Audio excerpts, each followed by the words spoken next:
मैं पुरुष कुमार महावर SPC government college Ajmer. आज हम मेवाड़ के सबसे प्रसिद्ध शासक महाराणा कुंभा के बारे में बात करेंगे। महाराणा कुंभा जो मेवाड़ की राजगद्दी पर 1433 ईस्वी से 1468 ईस्वी तक रहे। महाराणा मोकल की हत्या के समय मोकल के ज्येष्ठ पुत्र कुंभा शिविर में उपस्थित थे और चाचा ने उस पर भी हमला किया था, किंतु कुंभा के शुभचिंतक उन्हें किसी तरह बचाकर सकुशल चित्तौड़ ले जाने में सफल रहे।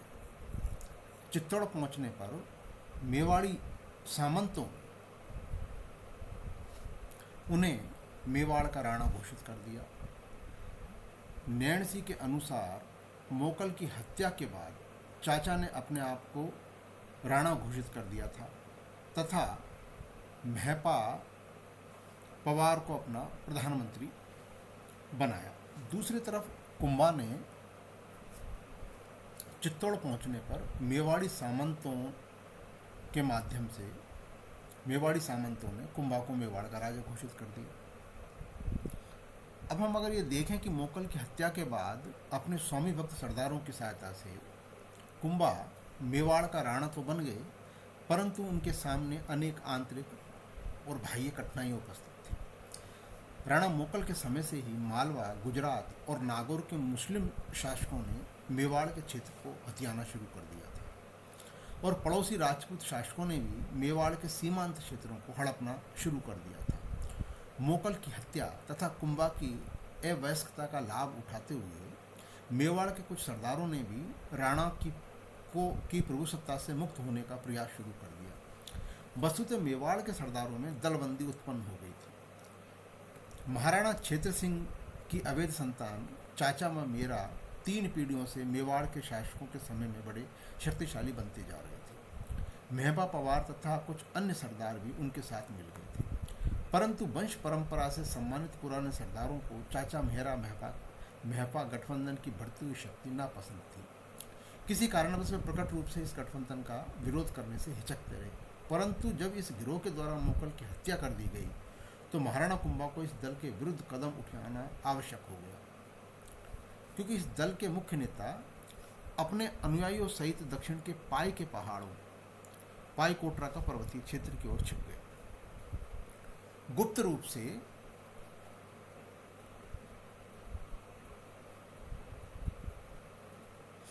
रूप से उस क्षेत्र के भीलों को अपनी ओर मिलाने का प्रयास करने लग गए। अब यदि कुंभा उनके विरुद्ध तत्काल कार्रवाई नहीं करते तो मेवाड़ के सरदारों को कई दलों में विभक्त हो जाने तथा चाचा मेरा महपा गठबंधन की शक्ति बढ़ जाने की संभावना थी, परंतु कुंभा तत्काल कोई कदम नहीं उठा पाए। कुंभा के पिता का मामा रणमल भी इस समय अपनी राजगद्दी मंडोर छोड़ने की स्थिति में न था, क्योंकि गुजरात का सुल्तान अहमद शाह इस समय मारवाड़ के क्षेत्र में से होकर नागौर जा रहा था। 1435 ईस्वी से 1436 ईस्वी में महाराणा कुंभा ने रणमल को बूंदी पर आक्रमण करने का आदेश दिया। बूंदी के शासक बेरी साल ने आत्मसमर्पण कर दिया और मांडलगढ़ क्षेत्र मेवाड़ को वापस लौटा दिया। इसके बाद ही उसने कुंभा की प्रभु सत्ता स्वीकार करते हुए वार्षिक खिराज चुकाना भी स्वीकार किया। फिर भी मेवाड़ के प्रति वे कभी निष्ठावान नहीं रहा। अब अगर हम ये देखें कि मेवाड़ और मारवाड़ का क्या मामला रहा, तो दोनों के चारण साहित्य में सारंगपुर के युद्ध में मालवा के सुल्तान महमूद खिलजी की पराजय का विवरण मिलता है। अंतर केवल इतना है यहाँ कि जहाँ मेवाड़ी साहित्य में विजय का श्रेय महाराणा कुंभा को दिया गया है, वही मारवाड़ी साहित्य में ये श्रेय रणमल को दिया गया है। हकीकत में सारंगपुर का युद्ध हुआ या नहीं ये कहना कठिन है, क्योंकि समकालीन राजस्थानी तथा फारसी रचनाओं में इसका उल्लेख नहीं मिलता है। और चारण साहित्य के अनुसार जब मालवा के सुल्तान ने मेवाड़ के भगोड़े सरदारों महपा और अक्का को सौंपने से इनकार कर दिया तो कुंभा और रणमल ने मालवा पर आक्रमण कर दिया। सारंगपुर के युद्ध में मालवा का सुल्तान महमूद खलजी पराजित हुआ। इसके बाद मेवाड़ी सेना ने उसे मांडू दुर्ग में घेर लिया। कुछ दिनों बाद महमूद खलजी ने आत्मसमर्पण कर दिया और उसे बंदी बनाकर चित्तौड़ लाया गया। 6 महीने तक उसे बंदी बनाकर रखा गया और उसके बाद उसे रिहा कर दिया गया। चारणों द्वारा वर्णित सारंगपुर के युद्ध तथा महमूद खलजी के बंदी बनाए जाने की पुष्टि फारसी वृत्तांतों में नहीं होती है। कर्नल जेम्स टॉड, श्यामल दास और हरबिलास शारदा ने भी चारण साहित्य के आधार पर इस घटना का जो विवरण दिया है वह भी सही नहीं लगता है। सिसोदिया राठौड़ संघर्ष, बूंदी के हाडाओं का दमन, रणमल की शक्ति का चरमोत्कर्ष था। उस समय उसके मार्ग में एक ही व्यक्ति बाधा बना हुआ था, वह था सिसोदिया सरदारों का नेता तथा कुंभा का निकट संबंधी राघव देव। अतः रणमल ने उसे हटाने का निश्चय किया और 1437 ईस्वी में उसे एक षड्यंत्र से मरवा डाला। इस घटना से क्षुब्ध होकर सिसोदिया सरदारों ने चुपचाप प्रतिशोध की तैयारी की और 1438 ईस्वी में उन्होंने रणमल की हत्या कर दी। इस संपूर्ण प्रकरण के बारे में मारवाड़ और मेवाड़ के ख्यातकार परस्पर विरोधी विवरण देते हैं। मारवाड़ी ख्यातकारों के अनुसार राघव देव कुंभा के विरोधी सरदारों के साथ मिलकर मेवाड़ में अव्यवस्था फैला रहा था और उसे इस कार्य में कुंभा के ताऊ चूंडा का सक्रिय समर्थन प्राप्त था। रणमल ने एक निष्ठावान सेवक के रूप में राघव देव का दमन किया, जिससे राघव देव मारा गया। मेवाड़ी वृत्तांतों के अनुसार राघव देव की मृत्यु से कुंभा को रणमल के प्रति संदेह हो गया। उसने रणमल के विरुद्ध अपने वंश के सिसोदिया गुट का समर्थन देना शुरू कर दिया। सर्वप्रथम अपने ही पिता के हत्यारों के साथियों महपा और अक्का को क्षमादान देकर चित्तौड़ लौटने की अनुमति दे दी। वे लोग मांडू से लौट आए और महाराणा की सेवा करने लग गए।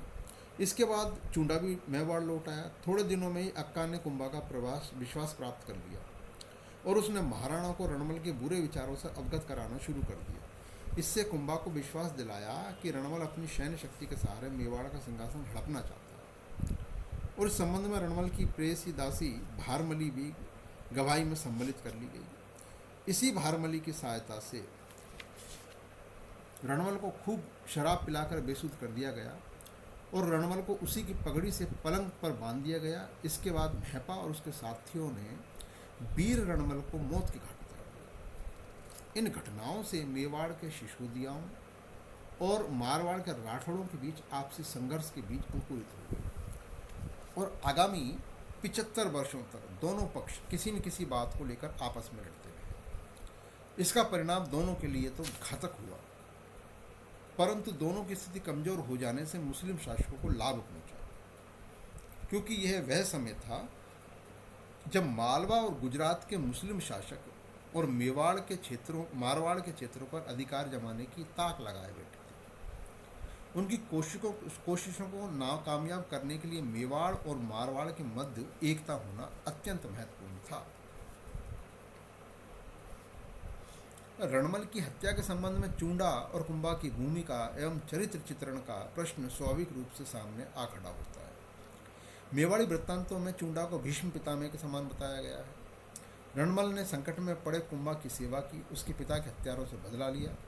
मेवाड़ी राज्य के विद्रोही सरदारों को दमन कर कुंभा की आंतरिक स्थिति को सुदृढ़ बनाया और मेवाड़ के शत्रु शासकों को पराजित कर न केवल मेवाड़ के खोए हुए छिद्र वापस किए, अपितु मेवाड़ की भावी सुरक्षा को भी मजबूत बनाया। फिर भी मेवाड़ी वृत्तांतों में रणमल की निंदा की गई है। इसके विपरीत चुंडा ने मोकल के पक्ष में सिंहासन पर से अपने अधिकारों को अवश्य त्यागा, परंतु वह मोकल की निष्ठापूर्ण सेवा नहीं कर पाया। अन्यथा उसे मेवाड़ के शत्रु मालवा के मुस्लिम सुल्तान की सेवा में जाने की क्या आवश्यकता थी। इसी प्रकार मोकल की हत्या के बाद भी चूंडा कुंभा की सहायता के लिए मेवाड़ क्यों नहीं आया। रणमल तो काफ़ी देर से मेवाड़ पहुंचा था। इसके अलावा मोकल के हत्यारों महपा और अक्का के साथ चूंडा की सांठगांठ चूंडा के एक दूसरे रूप को उजागर करती है।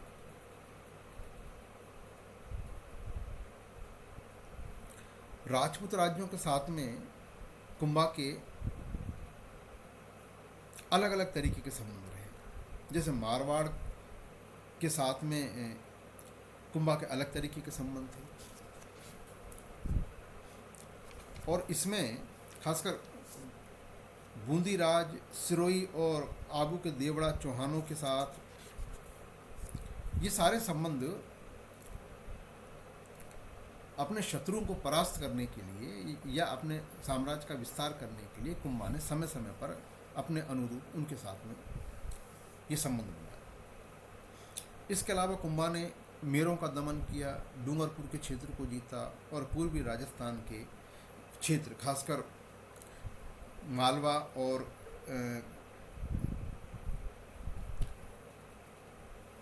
आमेर के क्षेत्र जिन पर कायम खानियों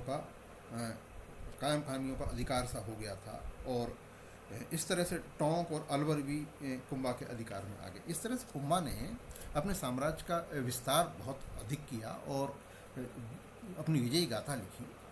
लेकिन अगर हम ये देखें कि इन सब के बाद में जब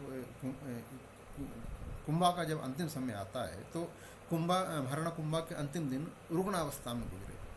उन्हें उन्माद रोग हो गया था और वे अपना अधिकांश समय भावादेव के निकट बाले जलाशय पर बिताने लगे। और 1468 ईस्वी में एक दिन जब कुंभा हमेशा की भांति तालाब के तट पर भगवत भक्ति में निमग्न थे, तब कुंभा के बड़े पुत्र उदयकर्ण ऊदा ने उनकी हत्या कर दी। ऊदा के इस जघन्य कृत्य का कारण शायद उसकी आशंका रही हो कि कहीं कुंभा अपने छोटे पुत्र रायमल को अपना अधिकारी मनोनीत न कर दें, या यूं कह सकते हैं कि ऊदा सिंहासन में बैठने की प्रतीक्षा करते करते थक गया था। कुछ अन्य विद्वानों के अनुसार कुंभा के चाचाओं ने ऊदा को इस पाप कर्म के लिए उकसाया था।